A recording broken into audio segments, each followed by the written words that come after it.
But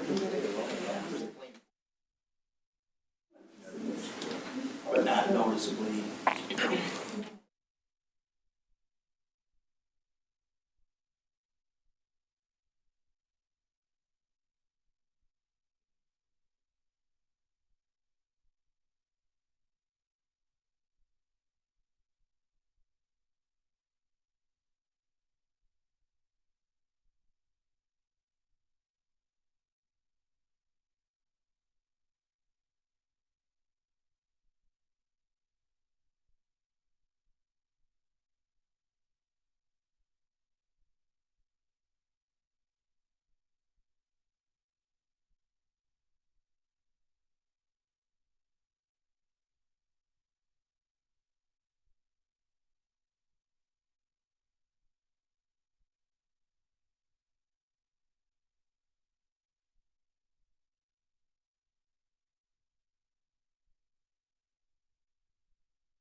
Good evening, everyone. Welcome to the March 16th, 2020 regularly scheduled Board of Education meeting.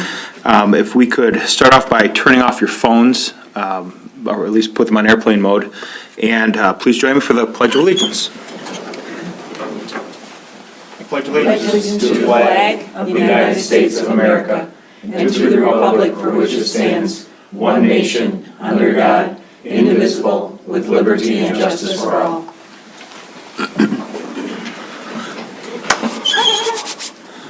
Okay. Phil, can you take roll, please? Yep, President McFarland. Here. Vice President Singer. Here. Secretary Rausch is here. Treasurer Fredell. Here. Member Baker. Here. Member Blasy. Here. Member Lauderbach. Here. 7 present. Okay. We have a slightly condensed agenda tonight, so we're gonna move through it as efficiently as possible. We'll start with the consent agenda. We have item 2.1 is approval of the minutes from February 17th, 2020. 2.2 is following persons recommended for employment for the 2019-20 school year. We have a 2.3 is a number of resignations. 2.4 is approval of the school bills in the amount of $10,185,218, and 2.5 are a couple legal bills as itemized on the agenda. That being said, we'll take a motion for approval. So moved. Support. Moved by John, support by Mary. Any discussion? None? Okay, we'll take all in favor? Aye. Opposed? Okay, motion carries. Presentations, 3.1, Mike.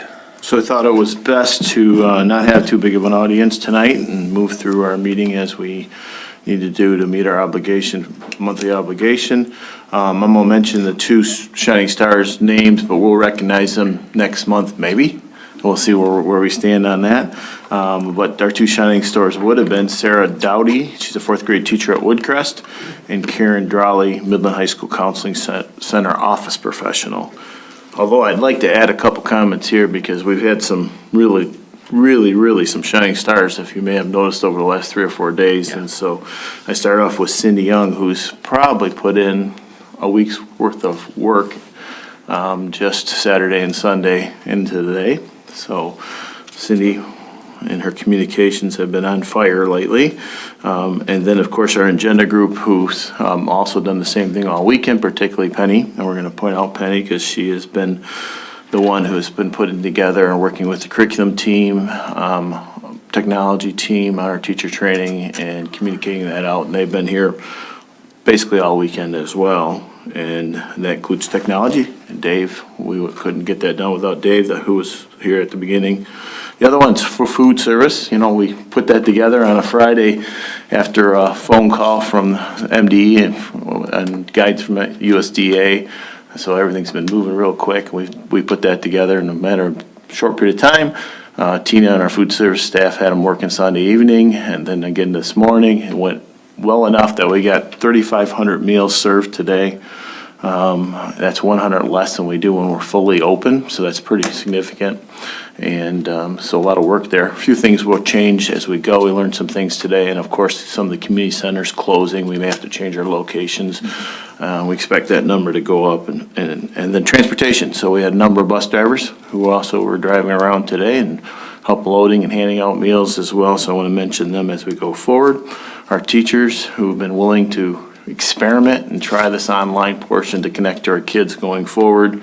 And of course, we got to talk about our parents who've got all those kids at home, and they're going to really be our partners over the next period of time to try to educate our kids. So a lot of shining stars out there. Thanks, Mike. Yep. Let me just comment on that real quick. As a parent with 4 children who have lived this, it has been smooth and seamless. This morning was great, going around to the different schools, seeing the just massive effort of volunteers willing to help. More people than were really necessary were standing by, ready to jump in, pass out food, and being able to access the curriculum online for all 4 of my children from home was awesome. It kept them busy, it kept them engaged, and I think it's a great resource for everybody. And the teachers have everything dialed in and sent out, and it's really easy for parents to access with passwords. It's fantastic. So just congratulations to everybody. It has been a whirlwind, but I think everybody has performed pretty flawlessly in light of everything. So that's it, Mike, 3.2. So our IB presentation, we've also scratched, not wanting to bring that amount of people here and present tonight. You saw some guidance, I think, from MSB to keep your businesses right to the business of the meeting and move on, go through there. So we'll move them forward again and see if that availability comes open in the future.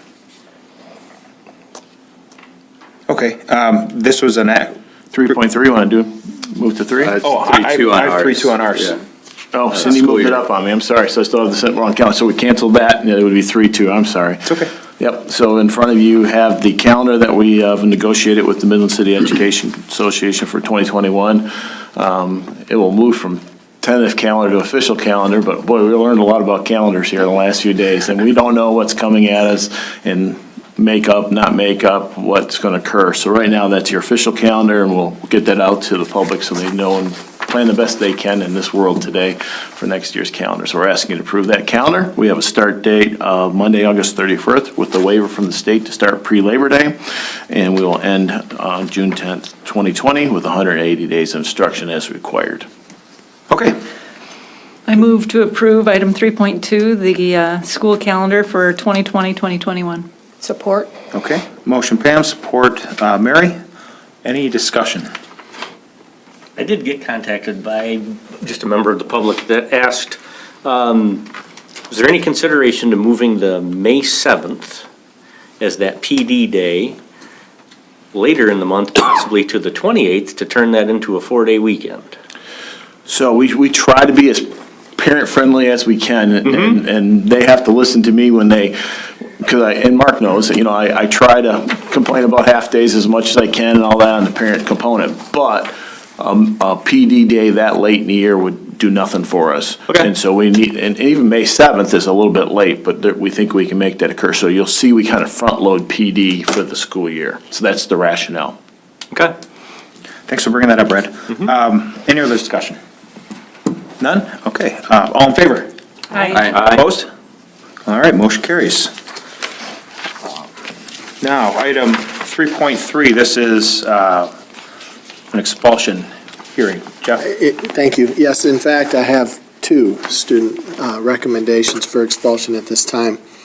And they're going to be referred as Student A, Student B. So the first one, Board Subcommittee of 3 board members consisting of Mr. McFarland, Ms. Singer, Mr. Rausch, Superintendent Sharrow, Associate Superintendent Jaster, and a building administrator met on March 12th in regard to Student A. Student A was being recommended for expulsion for the remainder of the 2019-2020 school year. Student A can apply for reinstatement after July 15th for the 2020-21 school year. And during this expulsion period, the student will be receiving off-site academic service, and this action does require a roll call vote from the board. Okay. Make a motion that we move to approve item 3.3, expulsion of student A. Support. Motion by Phil, support by Pam. Can we get a This roll is call? a roll vote, call, please? so Yes. President McFarland, Yes. Vice President Singer, Yes. Secretary Rausch, aye. Treasurer Fredell, Yes. Member Baker, Yes. Member Blasy, Yes. Member Lauderbach. Yes. Okay. We have a unanimous approval. Motion carries. Next, 3.4. 3.4, thank you. This is for Student B. Again, a board subcommittee of 3 board members, Mr. McFarland, Ms. Singer, Mr. Rausch, Superintendent Sharrow, Associate Superintendent Jaster, and a building administrator met on March 12th in regard to Student B, who is also being recommended for expulsion for the remainder of the current school year. Student B can reapply after July 15th for reinstatement for the 2021 school year. And while this student is out, they would also be receiving online academic supports during the expulsion. And again, this would need a roll call vote. Okay, can we get a motion? Make a motion that we move to approve item 3.4, expulsion of student B. I'm sorry, is it, John? Okay. Okay. Motion by Phil, support by John. We'll need another roll call, please. President McFarland, Aye. Vice President Singer, Yes. Secretary Rausch, yes. Treasurer Fredell, Yes. Member Baker, Yes. Member Blasy, Yes. Member Lauderbach. Yes. Okay, unanimous approval, motion carries. Scott, I might mention that we've been really using the restorative practice a bunch. Yes. And so these are our first 2 expulsions of the year, and that's a good thing, so. That's a really good thing. That's definitely something noteworthy. Okay, we have another action item, 3.5. This is the Midland Federation of Paraprofessionals contract extension. Mike?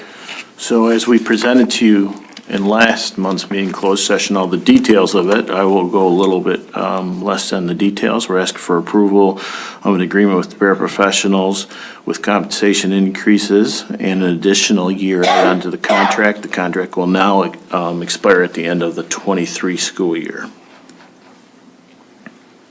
Okay. Thank you. Motion to approve. I move adoption of item 3.5, the ratification of the contract with Midland Federation of Paraprofessionals. Support. Okay. Motion by John, support by Mary. All in favor? I'm sorry. It was Pam. Discussion. Oh, it was Pam. I'm sorry. Okay, let's clarify it. Pam. Any discussion? Glad to see that. Nice job negotiating that early, and it sounds like it's a very fair contract. So thanks for taking care of that. All in favor? Aye. Opposed? Okay, motion carries. 3.6, This is a March budget adjustment. Brian? Thank you. Cindy's going to hook us over here in technology. It was only 2 months ago that we talked about our last budget adjustment, and it was during that last budget adjustment that we really did a lot of our heavier lifting. And so the reflections that you're going to see today really are not all that substantial. We're actually dealing with less than 1% on revenues and expenditures. Typically in your March adjustment, it's what you saw a couple of months back, but again, because of the uncertainty with what the state budget was at the time of adoption, we decided to do one in January, and we're going to do one now that's just a little bit lighter. So this will be a lot quicker than the last time, but I do want to remind you where you are in your timeline. This is our second budget adjustment. We're in our overlap cycle now. A lot of the work that we've been doing is to get ourselves ready for the next budget while refining some of the pieces in this current budget. When we meet in April, we'll be doing our budget workshop, and we will be giving you our initial projections looking at where we have been historically and what next year is looking like.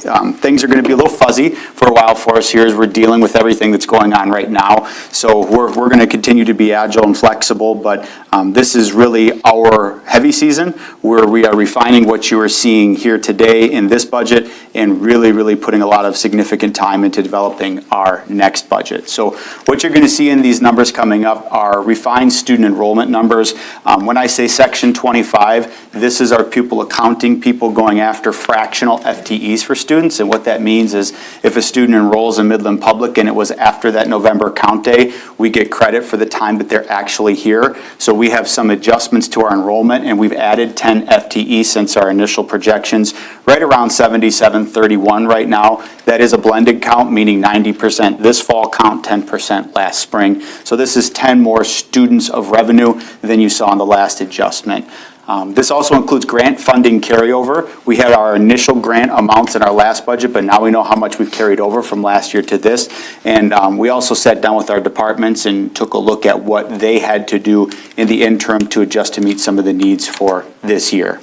Again, in terms of the heavy lifting, this is not what you're seeing. You're only seeing a revenue change in this adjustment of just a shade under $600,000 in an $86 million expenditure budget. That's really fractions of what you're seeing. That $600,000 is made up really of three different pieces. Some state aid, which is 22A. 22A is the FTE allotment that we get for those students. That's those extra 10 kids. And some of the grant dollars coming in. Our first robotics grants, 35A5, which is early literacy. The federal grant carryover that I talked about, which has direct expenditures correlated to it. And then we had some miscellaneous items and some local revenue adjustments. When I'm talking about local revenue adjustments, this is when certain properties are now becoming exempt from taxes and things like that. So it changes us by small fractions of what we anticipated in collection. In terms of expenses, it was just under $700,000 in increases in expenses. Those were split up largely into three different categories: classroom instruction, support services, and miscellaneous. And it shouldn't come as a surprise to you that if it's largely grant dollars that we brought in, that those grant dollars are directly associated with the support services that grants, such as robotics and early literacy, are offering. So 95% of the dollars that we are bringing in are going directly into support services and classroom instruction as well too. In terms of where this shakes out in the budget, it'll change the numbers that you saw a couple months back just by fractional amounts. You see on the very far right-hand column the change in revenues, just under $600,000 that I talked about. Expenditures, just under $700,000 as I had talked about as well. It does shift our deficit anticipation by about $97,000. When you are changing your expenditure line and you're predicting a 1.5% variance, that 1.5% actually becomes bigger because your expenditures have grown as well too.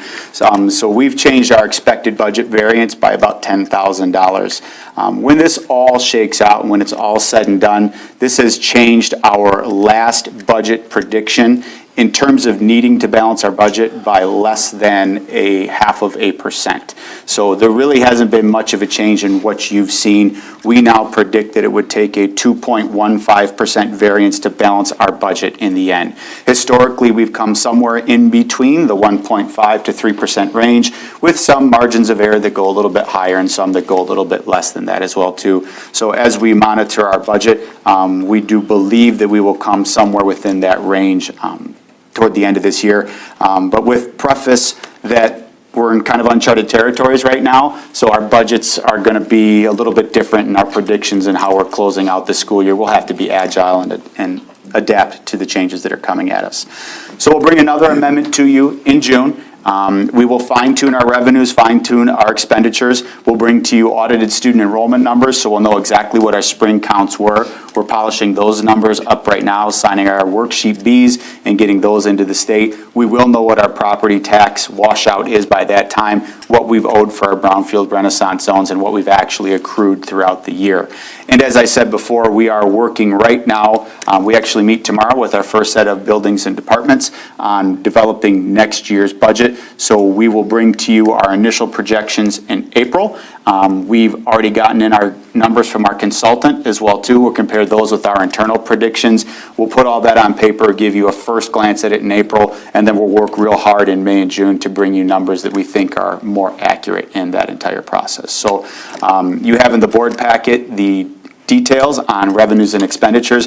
Again, not very much heavy lifting in this. We did that a couple of months back, but this is just refining and fine-tuning our budgets just a little bit more as we go into the next phase of our budget process. That's it. Okay. Any questions? We have to make a motion Yeah. first. Yeah, okay. Yeah. All right, I'll make a motion to approve item 3.6 as presented by Mr. Brutyn for the March budget adjustment. Support. motion by Phil, support by John. Any discussion now? Times like these are exactly why we've built up a fund balance, right? So encourage you guys to look for ways where it's needed. Thank you for all your hard work putting this together and continually adapting it and presenting it. Okay, all in favor? Aye. Opposed? Okay, motion carries. Item 3.7, Brian. Yes, sir. Tonight, we bring before you a recommendation to purchase a 2020 Ford F-350 4x4 pickup truck. A little bit more detail, this actually will be a dump truck for us. If you look at the details in the package on there, we're recommending that this award goes to Signature Ford Lincoln of Owasso, Michigan, for a total price of $47,051. This replaces a 2011 Dodge 4x4 that has a broken frame, and you saw in your details provided that this is a bid that is using the state My Deal program, and it is contractual based on that process. And this purchase, if approved by you all, will be utilized with capital project funds. Okay, thank you. Make a motion to approve item 3.7 for the purchase of the dump truck. Motion by Phil, support by Lynn. Any discussion? Okay, this is something we really need, I think, the last sir. meeting. The only dump we have in the district, and we can't really operate without one, so. Okay, Essential to our spring operations. yeah. Okay, all in favor? Aye. Opposed? Motion carries. Next up, request to address the board. I understand we have at least one tonight. We have two. Angela Crane is the first one.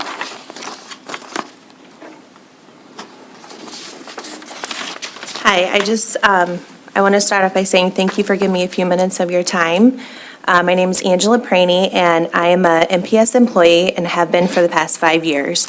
I'm a bus driver I've been a bus driver for the past 2 years. I'd like to ask the board to please consider doing the right thing and paying all of us bus drivers as well during this national crisis. A lot of us are single parents that are now home caring for our children. We have single-income families as drivers. We also have drivers that physically cannot wash buses, and this loss of income will be crippling to them. This is a national crisis emergency situation that we are going through, and all of us employees should not be financially hardship for. Us bus drivers, we take pride in the work that we do. We take pride in being the first and last school employee that the children see every day. We take pride and care for the well-being of all of our students, and we take pride in always delivering our students safely to all their destinations. We take pride in being a part of Midland Public Schools, and we ask to please show us drivers that you take pride in us as well. So, thank you for your time. Thank you, Angela. Thank you. Is there anybody else who wishes to address the board? Please come up. I'm sorry, Cindy? Okay. Don't have a stool. I'm Tanya Ross. I'm a para at Woodcrest. I've been there for 20 years. I live at 3600 East Oak Brook Court, and I'm also the president of the para union for the last 5 years. And I'm sorry to have to go after you, but I came here tonight to thank the board for paying the paras for these days, and also for the extension to our contract. I did not realize that the bus drivers were not part of that. But the paras really appreciate yous doing that, because the same goes. There is a lot of single moms and dads out there that are supporting their kids. A lot of them are working 2 jobs. And one in my school, her 2 jobs, her day job at MPS and her second job, she can't go to either one of them. So that would have been crippling to her. So I just want to thank you for what you've done for the paras. Just a little bit of clarity on that. So, first of all, I need everyone to remind that the governor issued this 11 o'clock on Thursday evening of last week. So we've had 2 business days in operating and getting agreements. We had to come to a letter of agreement with our pairs to do that, because with a collective bargaining unit, you don't just enter into pay and obligate you forever to a past practice. And so the letter of agreement was done this weekend and moved forward. And our bus drivers, we've been working with them as well, and so there were 6, maybe 7 driving this morning with the food service, and that'll continue, and we plan on rotating those drivers to get some opportunity. We're gonna offer, our buses need to be sanitized and washed, particularly after a hard winter, so they're going to be doing that, and I think, I heard Thursday, Friday, they'll be doing that. We may do a little cleaning over at the building next door as well going forward, so we're trying to find opportunities for all of them as well going forward. And the last piece I'll add to all that is the confusion all this is, we still do not have guidance if we were going to have to make these days up. So we've obligated $800-900 of your $1,000 of your dollars that we don't know that we won't have to pay it again if we have to make up days. Now, my gut feeling is saying that we may not have to make up for the stays for the 2 weeks in our spring break. If we go long-term, you might think they're either going to shut it down for the whole year, or if they extend it for another few weeks, we may have to make up those days. And so you can't double obligate yourself until you know where we're clearly at financially. And so we're trying to fill that hardship with a few days of work as we try to figure this out. We hear the legislator is convening tomorrow, so Monday's their day in their district, and Tuesday's back in tomorrow. We may receive some guidance on make-up days or not make-up, forgiven days or make-up days. So we'll have more clarity here very shortly. Thanks, Mike, and thank you both, Angela and Tanya. We appreciate you coming out tonight and addressing us. Okay, item number 5, curriculum instruction and assessment, 5.1. We have CIA minutes from February 27th, 2020. That's me. Yes, we met on February 27th, and the start of our meeting, we discussed the Makerspace educational update and tour. We had the privilege of visiting Mrs. French's 5th grade class at Woodcrest to understand how the Makerspace is used and to see a Project Lead the Way lesson in action. Students were actively engaged in the infection detection unit. In this module, students explore the transmission of infection and mechanisms the body uses to stay healthy. You could see and feel the curiosity and engagement in the room as students were making timely and relevant connections to this year's cold and flu season, as well as the latest news about the coronavirus. Included in this lesson was a mini lab where students examined the effects of hand washing on germ reduction through the use of a black light. Following that lesson, students will ultimately tackle a design problem examining evidence to reduce the agent of infection and its transmission throughout the school.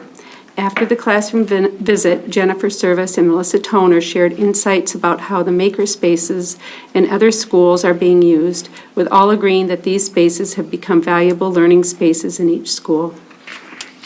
And just a side note on that, it was really fun to see the kids so engaged and very timely lesson, that's for sure, and the creativity the teacher and the students were using. Diversity, Equity, and Inclusion Update. Amy Beasley provided a Diversity, Equity, and Inclusion Update, noting the district is in the final development phase of the report and respond system. This system includes 5 to 7 active ally teachers per school who will be available for students to report DEI-related concerns and receive appropriate support. Each student report is recorded so the district can also collect data about the type and frequency of reports. We adjourned at 3:30, and we will be meeting later this month. Okay. Hopefully. Thanks, Lynn. Scott, can I add something to that? Of course, yes, So when absolutely. we went to this, this presentation, we got to see the students walk around the classroom after they had an opportunity to work on their project. They had all, had drawings of the human body and where different systems were in the body, and then how viruses attack. And after they did their work at their table, they walked around and got to see each other's work, which was amazing because it created this collaborative effort where kids were saying, oh, I didn't think about adding that to my drawing, and would go back and add something and enhance their drawing. And I just thought, what a wonderful learning opportunity that was, not to just everyone sit and do what you know, but then get up, walk around and see what others are doing, and then enhance what you are doing. So it was really, truly a great experience. Okay, thanks, Pam. Okay, we are at item 5.2. This is an action item, textbook adoption. Penny. Hi. Last month, I brought to you the book titled Prisoner B3087 by Alan Gratz. The publisher is Scholastic, and this book was presented for your information. I'm back tonight asking for your consideration in approving that book to add to our 8th grade English class. Of course, approval of this is contingent upon available funds, which we do have earmarked, and Patricia Clancy, if you remember, championed this, and there is a bit of grant funding remaining to help offset the cost of this book. Okay, thank you. Take a motion. I move to approve item 5.2 for the textbook purchase. Support. Motion made by Pam, support by John. Any discussion? Okay, all in favor? Aye. Opposed? None, motion carries. Puts us on item 6.1, Finance, Facilities, and Operations. We have some study committee minutes for March 2nd and March 9, 2020. Mary. The March 2nd meeting, January financials, review and expenditures remain aligned to the budget projections. The January year-to-year expenditure variance is due to the additional payroll and the UAAL distribution during this period. 2019-2020 Budget Amendment 2, which we just tackled, was also discussed at that meeting. MCESPA, which we just approved that contract. Truck purchase, which we just approved that purchase. Performance contracting, the committee was provided information on performance contracting for feedback and consideration. And we also had an update on the HH Dow turf possibilities and for fundraising efforts and also construction timeline. We had a second meeting in March on March 9th. Representatives from SiteLogic presented the performance contract proposal to the committee. The project focused on LED lighting upgrades throughout Midland Public Schools and the HVAC work at the administration center. Our next FFO meeting is on, well, supposedly on Monday, April 6th at 5 o'clock. To be determined. Okay, thank you, Mary. Any other comments on what we've heard so far, FFO? I'll talk a little more about performance contracting, the pros and comments, and then a little bit maybe about our meetings in place. You know, we're using Zoom technology like so many people. You should probably buy stock in Zoom right now, right?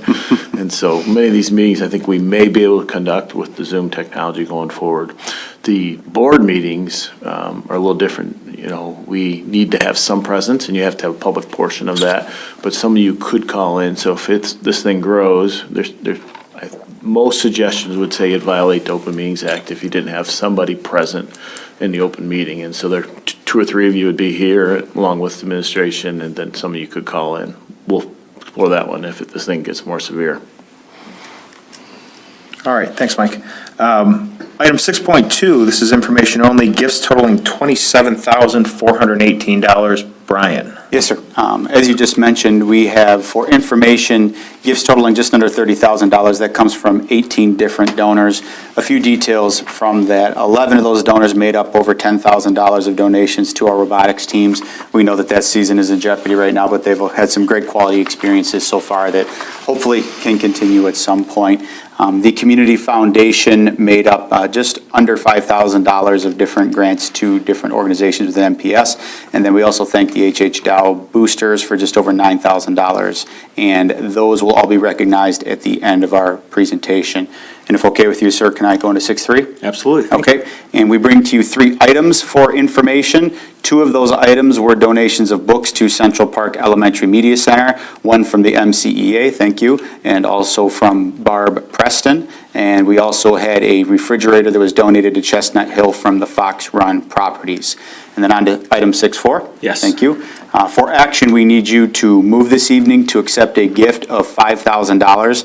This was given to MPS from the Town and Country Group for food service scholarships as a part of their We Love Our Schools program. So if you could act on that this evening, we'd like to accept that on behalf of students in the lunch scholarship program.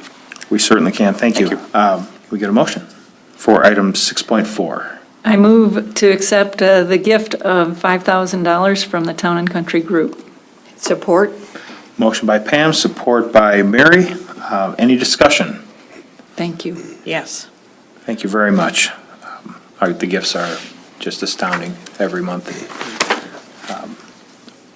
All in favor? Aye. Any opposed? Okay, motion carries. Thank you, Brian. Human Resources, 7.1. Mr. Thank you. The board and staff extend their deepest sympathy to the family of Deborah Varner. She passed away January 6th, 2020. Ms. Varner had been a secretary at Northeast Middle School for 35 years, and she had retired in 2004. And then if I could go on to 7.2, we have a resignation as well, a retirement rather. The following staff member announced her retirement as of the effective date below, and this is Rose Whaley. She's an administrative assistant in the Special Services Department, and her retirement is effective June 30th, 2020. Okay, thank you. Moves us on to item 8.1. This is information only, letters from the Board of Education. Those are itemized in the agenda and can be found. 8.2 is, again, information only, letters to the Board of Education from, we have, looks like Attorney Barney R. Weitzman requesting video recordings that were taken at a sporting event. Moving on to item 9, we have scheduled activities. Those are all outlined in the agenda. Item 10, study discussion. Is there anything a board member would like further discussed or explored before we turn it over to Mike for final comments? Mike, you may address this in your final comments, but there's 2 things. One would be, if you need to get us together earlier as FFO for contingency plans, especially as we talk about employee groups and pay affected potentially beyond April 6th, let us know. Can definitely get together in short order for that. And then the other one is, as we think about it, especially if we get into a cancellation of school, what are the possibilities for construction, and looking forward to the summer. Good questions. Mike? You're good, I'll answer those.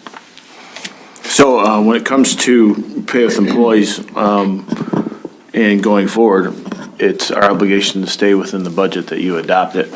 And so therefore, we can act within that as long as we stay within the budget. So it is my hesitation to not obligate too many funds, not knowing on the makeup if we do so going forward. I think we'll have guidance shortly and we'll know. Obviously, if they're going to forgive us days, we should be able to cover employees. If they don't forgive us days, then we probably have to do something going forward. And we were exploring, for lack of better words, pay advancement smoothing. If that was the case, where if we were out prolonged and we were going to have to make it up, we wouldn't want employees to go without for a long period of time. And there's some federal labor laws that kind of prevent some of that language, so we'd have to get real creative to stay in there. So we've been exploring lots of avenues in the last 72 hours to figure out where that may or may not go on pay. We've talked to our construction people as well. They issued a letter to us today where they're certainly watching these pieces of it, and that may jeopardize some of our projects, especially if we find out we do have to make up some days during the summer. And so there's much of the work already going on. If you have not noticed, the front platform at Dow High is going. It's held up right now on inspection from the state. Can't get the inspector out, so that could be slow that up. Window replacement and some door replacement at Dow High has already occurred, and it'll continue to go on. The Franklin Center is down, and I believe most of the debris is now gone. They'll be starting on East Lawn this week. The Midland High tennis rebuild location, if you've been by Parkdale, is going on. We have a lot of work going on next door. That's not under bond, but that's under your capital improvement funds. You see doors, issues starting to go on there. So we got most projects moving. The biggest one I think we're concerned if we find out we have to make up days is the HVAC equipment at Dow High. So a lot of flooring issues, some things that we can do around, but it could affect that if we have to go into the summer along that line. Burnt Mal's ready. They're addressing it. They're addressing how they're making sure any workers come in to our location as well. So we're working with them on that, most of those pieces of that. Performance contracting, kind of go from work to there. And so, for a while I've been trying to figure out that we leave this district in the right spot. So we set that bond up where there's a renewal date potentially to figure out all of the other repairs, issues in the district. If Northeast needs to be replaced one day, but that's fairly far off still. And if you recall, we originally identified $200 million of work in 2015, 14, 15, losing time here. And we cut it back to 121, so there's probably over $100 million of work still sitting out in the district. We spent 2.1-ish already out of our capital fund. Brian says higher because we've been spending quickly. And so on trying to fill some of those gaps, which we may have to slow down, not knowing what this is going to do to our economy and what that means for school aid fund. And so we've been spending out of our own trying to fill those gaps. When I look at the gaps of where we probably have some issues still to be addressed that would be immediate, one is roofing. We're good right now, but those dates on some of those roofs will be coming at you. So that might be potential for one day to talk about sinking pump, pay as you go, fix some roofs. The second part is this building. So one of the cuts when we cut was everything out of this building. We didn't want to affect the school buildings where the kids did, but we did here. State Street at some point is in the bond to be demoed, but it cannot be demoed until we solve the HVAC here. Your boilers for these two buildings are connected. Your boilers are inside that building, and they're at end of life. The unit in this building that serves is also at end of life. When I say end of life, almost daily. And so we're approaching, we have to do something on that piece of it. So at one point I thought general fund moving to capital fund, but we've been spending a lot, not knowing what's happening us. So I've explored the performance contracting. I inherited in my previous district where we had entered a performance contract with my superintendent at the time, and it was back then they called them energy bonding. And so it's a bonding that takes your approval to do, not the citizens, because there's no debt on it. And so you would have to know that you can pay that debt as you go forward. It is a debt. And so it's one of 7 areas you can bond to do work in the state of Michigan for school districts. And so we've presented it a couple times to FFO. My concept was to present it to the full board maybe next month and see what you think. I think it's a possibility to fill a gap. So generally when they do these, they'll show you that they can save the amount of energy over time that the payback's about even. In our case, we've been very energy efficient with the bond, getting rebate checks that they're very upfront, and we knew they probably couldn't do that. It wouldn't be a payback even, but there is some payback in there that offsets the price of that, and they'll show that to you. But it is a way to get all that equipment now, creatively, to get the equipment that we're gonna need in these buildings. To get payback, LED lighting would do a lot of the payback, and so the idea is the LED portion, which we should do, long life, less energy. That payback helps pay back for the HVAC here. I mean, the HVAC's gonna be more efficient as well, but there's some possibility there. We were exploring rebates. Phil's got some knowledge in that area, and I think you're right on what you pointed out. There's some creative ways to get some more rebates there as well. So anyway, I want to get all of you to weigh in on that, and that's something we could do. It wouldn't be this year, we'd be moving through the process with our financial consultant, all those pieces, but maybe potentially we'd have all in place for maybe next spring, summer's work if everyone was on board with it. It's another way to fill that gap. I can't remember, $3 or $4 million of work? Is it that much? Maybe close. Yeah, but you'll see it. We'll have them bring in the whole piece of it and see what you think next month, if everyone's good with that. What else do I have here? Building trades site, we have some issues going on there now that we're shut down as well. So we're working through the city on that. Remember, that's a city partnership there. And that partnership's been going on a long time with the city, where they loan Mr. Brown's time for a lot of different pieces of that, and he is retiring in January. And so we've been exploring how we might have to go forward, and the city will not be replacing him in that capacity. And so we're gonna have to inherit some things out of that.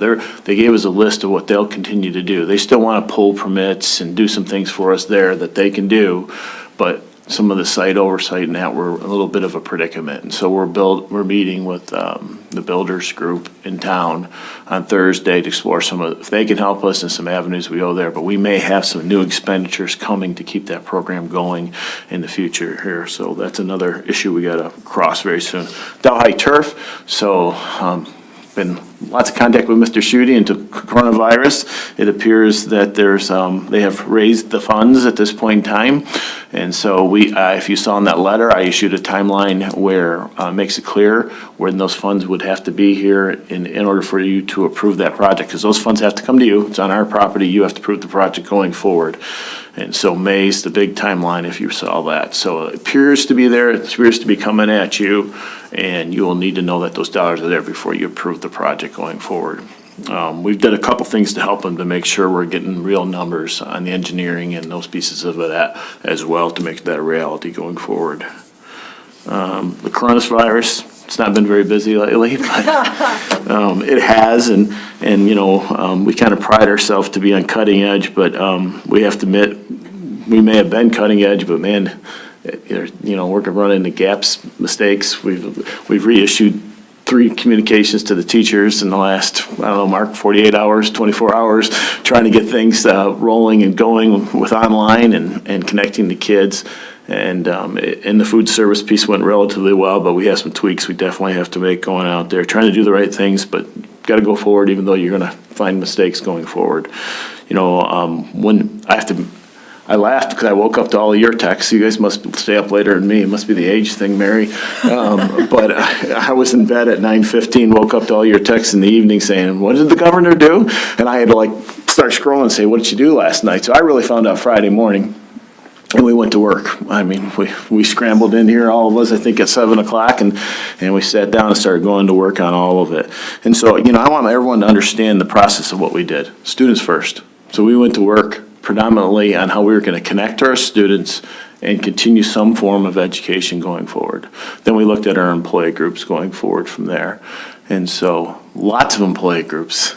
And so we have to do, I think we were meeting the Friday at 4 or 5 o'clock at night with Mark to get through the letter of agreement we needed on connecting with kids as well. And then we went to work with our para group, and Saturday or Sunday morning, I don't remember, Tanya, it's all mixed anymore, and we got that letter of agreement going forward. So there's a lot of pieces that got to happen in there, and you have to do it. And I catch a lot of people who, you guys know, school financing is not an easy puzzle. And many people don't understand the works behind that. And I just wish, sometimes it would slow down and realize we have to work through the processes, and we're going to do everybody right best we can going forward. Just as our government's doing, by the way, federal and state. They're creating this as they go, the best they can. And that comes down to the whole coronavirus. We are not experts in this. We need to be ready, we need to be proactive, but we need to follow the lead of our state, the CDC, and those who are going to direct us where we're going to go. So I can't answer what's going to happen to graduation, what's going to happen to spring sports. Terrible for these seniors who are going to miss all that. But we should get more guidance. I did hear today that the 3-week shutdown's probably not going to be 3 weeks, so prepare. I think most of us thought that was a reality. We're hearing 6 to 8 weeks, but when you talk 6 to 8 weeks, do you get to summer, right? And what does that mean? Standardized testing, IB, AP testing, they're all reacting very quickly. I think we saw something from the College Board today where they're looking at it like a stay-at-home online version. IB, we haven't got good, clear direction yet, so stay tuned. This is fluid, agile, flexibility is needed, all moving forward, and we'll try to keep everyone moving and updated as best we can. Felt like at times I left you guys behind, but I'm sorry I had to go forward, and so I don't normally try to do that, and so hopefully you stay close, and when things slow down, I can keep you more with me as we're moving quickly, if that makes sense. That's it. I just want to say thank you for all the staff and educators and bus drivers and parapros, and just to help this all come together. It really means a lot to us and to the kids and to our community, so thanks for all those extra hours. Any other remarks? Okay. All right. Final item. Motion to adjourn. I so moved. Support. Motion by Mary, support by John. Aye. Aye. All right. Thank you, everybody. Thank you for coming out tonight.